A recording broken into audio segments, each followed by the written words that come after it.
মদের দোকানের প্রতিবাদে ঝাঁটা হাতে বিক্ষোভ প্রদর্শন গ্রামের মহিলাদের। এই মদের দোকান করতে দেওয়া যাবে না, এমনই দাবি তুলে বিক্ষোভ প্রদর্শন করলেন মালদার ভুতনি থানার শঙ্করটোলা এলাকায় অবস্থিত মদের দোকানের সামনে মহিলারা।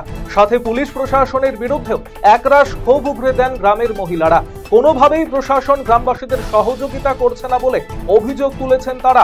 ভুতনি থানার বিশাল পুলিশ বাহিনী পৌঁছে পরিস্থিতি সামাল দেয়। নির্দিষ্ট সময় থেকে কিছুটা দেরিতে ছাড়ল down Radhikapur Kolkata express.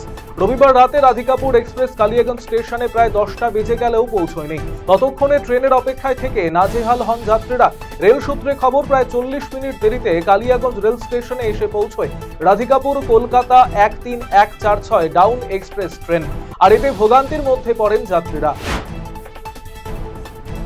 Electric main switch ঠিক করতে গিয়ে বিদ্যুৎ স্পৃষ্ট হয়ে মৃত্যু হলো এক ব্যক্তির। মৃত ব্যক্তির নাম বিকাশ সরকার, তার বয়স আনুমানিক 35 বছর।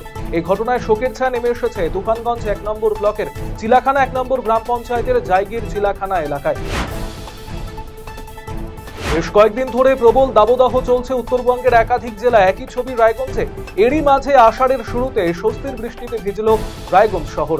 সপ্তাহের প্রথম দিন সোমবার সকাল থেকে শুরু হয় বৃষ্টি। বৃষ্টি ভেজা সকালে স্বস্তিতে সাধারণ মানুষজন। এর জেরে গরম থেকে কিছুটা হলেও রেহাই মিলল। দুই গোষ্ঠীর সংঘর্ষে গুলিবিদ্ধ এক টোটো চালক। রবিবার রাতে ঘটনাকে কেন্দ্র করে চাঞ্চল্য মালদার কালিয়াচকের মোজামপুরে। গুলিবিদ্ধ ওই টোটো চালকের নাম আমির শেখ, তার বাড়ি মালদার কালিয়াচক থানা এলাকার গোলাপগঞ্জ গ্রাম পঞ্চায়েতের পীর পাড়ায়। এই ঘটনায় কালিয়াচক থানায় অজ্ঞাত পরিচয় দুষ্কৃতীদের বিরুদ্ধে অভিযোগ দায়ের করা হয়েছে আক্রান্তের পরিবারের পক্ষ থেকে। অবশেষে স্বস্তির বৃষ্টি নেমে এলো সোমবার। এদিন কালিয়াগঞ্জেও মুষলধারে বৃষ্টি নামে শহরে। এতে আবহাওয়া অনেকটাই আরামদায়ক হয়ে ওঠে। এই তীব্র গরম থেকে রেহাই পান সাধারণ মানুষজন। পারিবারিক অশান্তির কারণে গলায় ফাঁস লাগিয়ে আত্মঘাতী হলেন এক গৃহবধূ। সোমবার সকালে ঘটনাটি ঘটেছে ইটাহার থানার দুর্লাভপুর অঞ্চলের বেতর গ্রামে। এরপর মৃতদেহ উদ্ধার করে ইটাহার ব্লক স্বাস্থ্য কেন্দ্র থেকে রায়গঞ্জ গভর্নমেন্ট মেডিকেল কলেজ ও হাসপাতালের মর্গে পাঠানো হয়েছে। রাস্তা তৈরিতে বেনিয়মের অভিযোগ, ঠিকাদারকে ঘিরে বিক্ষোভ দেখিয়ে কাজ বন্ধ করে দিলেন স্থানীয়রা। ঘটনাকে ঘিরে চাঞ্চল্য ছড়িয়ে পড়ল মালদার হরিশ্চন্দ্রপুর 2 নম্বর ব্লকের দৌলতপুর পঞ্চায়েতের বেজপুরা নতুন পাড়া এলাকায়। অবিলম্বে সরকারি শিডিউল অনুযায়ী কাজ করার দাবি জানিয়েছেন এলাকার বাসিন্দারা। জাতীয় স্তরে যোগাসন প্রতিযোগিতায় চ্যাম্পিয়ন হয়ে নজির গড়ল মালদার চাঁচল সদরের ট্যান্ডেল পাড়ার বাসিন্দা এরিত্রিনা দাস। 5 থেকে 7 বছর বয়সী বিভাগে দেশের 200 জন প্রতিযোগীর মধ্যে চ্যাম্পিয়ন হয়ে স্বর্ণ পদক হাসিল করেছে। এর সঙ্গে আরও চাঁচলের 6 জন অংশগ্রহণকারী কৃতিত্ব অর্জন করায় চাঁচলের ক্রীড়া মহলে রীতিমতো খুশির হাওয়া। সন্তান প্রসবের কয়েক ঘন্টার মধ্যে মৃত্যু মায়ের, 2 দিনের মধ্যে মৃত্যু হলো সদ্যজাতর। এই ঘটনায় নার্সিং হোম কর্তৃপক্ষের বিরুদ্ধে চিকিৎসায় গাফিলতির অভিযোগ তুলে মালদা জেলা স্বাস্থ্য আধিকারিকের দ্বারস্থ হল পরিবার।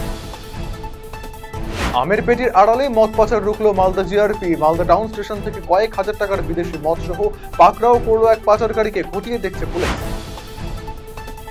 রাস্তা তৈরিতে বেনিয়মের অভিযোগ এনে বিক্ষোভে সামিল স্থানীয়রা। বিক্ষোভে সামিল হলো কংগ্রেস নেতৃত্ব। ঘটনাকে ঘিরে মালদায় চাঞ্চল্য চাঁচল 1 নম্বর ব্লকের দুলিয়াবাড়ি গ্রামে। অন্যদিকে বিক্ষোভের খবর পেয়ে সেখানে আসে স্থানীয় তৃণমূল পঞ্চায়েত সদস্য সোহেল আখতার। কাজের মান ঠিকই রয়েছে বলে দাবি করেছেন তিনি। মদ খাওয়ার প্রতিবাদ করায় আক্রান্ত শাসক দলের পঞ্চায়েত সদস্যের স্বামী। ঘটনায় চাঞ্চল্য মালদার কালিয়াচক থানার সুজাপুরে। গুরুতর জখম ওই ব্যক্তি মালদা মেডিকেল কলেজে চিকিৎসাধীন। ঘটনায় অভিযুক্তদের বিরুদ্ধে অভিযোগ দায়ের কালিয়াচক থানায়।